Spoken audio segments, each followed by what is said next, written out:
Follower ہی ہیں جو programme کو فالو کرتے ہیں، انہوں نے یہ بھیجا کہ ایک پیشنٹ ان کی نظر میں ایسا ہے جن کو لگتا ہے کہ وہ سوڈو بلائنڈنس کا شکار ہو چکا ہے، وہ شاید یہ پریٹینڈ کرتا ہے. انہوں نے کہا میں نے ایک دو لوگوں کو دیکھا ہے، یہ چیز پائی جاتی ہے کہ ایک تو یہ پریٹینڈ کرنا شروع کر دیتے ہیں ان کا کوئی آرگن لائک پیر یا کوئی بھی حصہ یہ کام کرنا چھوڑ چکا ہے، اور لٹرلی وہ کوشش بھی کر رہے ہوتے ہیں، نظر آ رہا ہوتا ہے، لیکن وہ نہیں اس کو استعمال کر پا رہے ہوتے.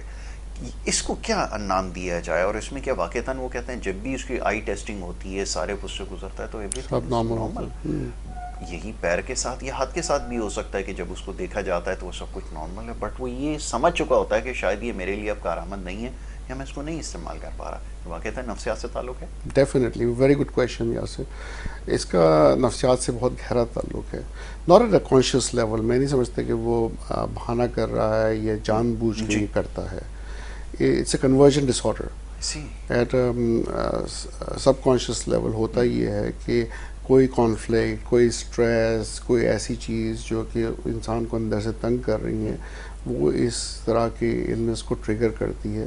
اس میں جیسے آپ نے کہا کہ بلائنڈنس ہو سکتی ہے، ہو سکتا ہے اس کو آواز سنائی نہیں دے رہی ہو سکتا ہے وہ ہاتھ سے کام نہیں کر سکتا ہو، جی ہاتھ اس کا کام کرنا چھوڑ دے یا چل نہیں پا رہا ہو، لیکن وہ جان بوجھ کے یہ نہیں کر رہا. اور ہوتا یہ ہے کہ یہ پھر اس کو ایویلیویٹ کر کے رائٹ میڈیکیشن کے ساتھ، رائٹ سائیکو تھراپی کے ساتھ مینیج کیا جا سکتا ہے. اٹس ویری کامن ان سائیکائٹری کے لوگ آتے ہیں.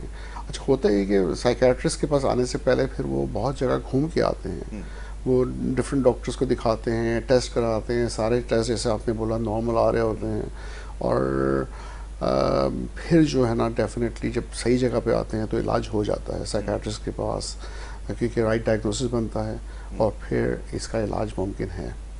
بالکل ٹھیک ہے.